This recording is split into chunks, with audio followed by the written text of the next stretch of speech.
छोटी मोटी शीतल मैया साचवा के सांचल हो चंगेलिया ले के ना मैया फूलावा लोढ़े चलली हो चंगेलिया ले के ना लोढ़िया उड़िया मैया भरली चंगेलिया हो चली रे अइली ना मैया गंगाया सननमा हो चली रे अइली ना नेहाई धोवाई मैया चढ़ली अररिया हो से झारे लगली ना मैया लंबी लंबी केसिया हो कि झारे लगली ना घोड़वा चढ़ल अइले राजावा के बेटावा हो कि मैया के देखी के ना राजावा मारले कनखिया हो कि मैया के देखी के ना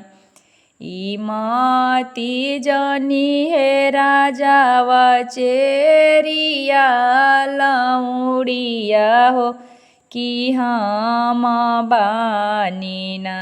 राजावा सा तोरे बहिनिया हो कि हम बानी ना पहिले तभे जब राजावा जरावा बोखरावा हो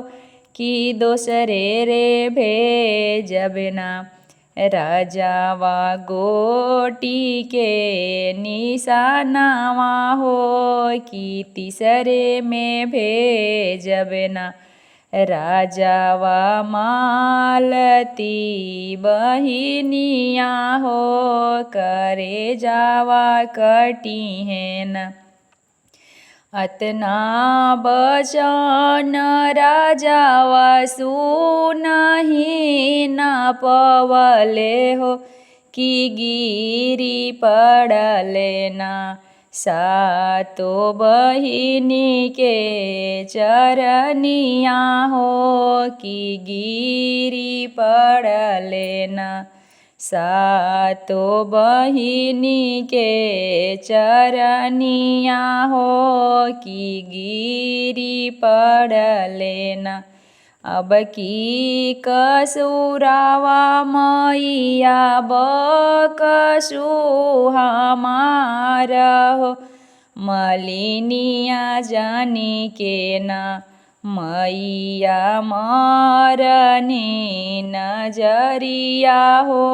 मलिनिया जानी के ना तोहरे सिरी जल बाला का तोहरे हो अब की कसुरावा ना मैया बकसु हमारा हो मलिनिया जानी के ना छोटी मोटी शीतल मैया साचवा के सांचल हो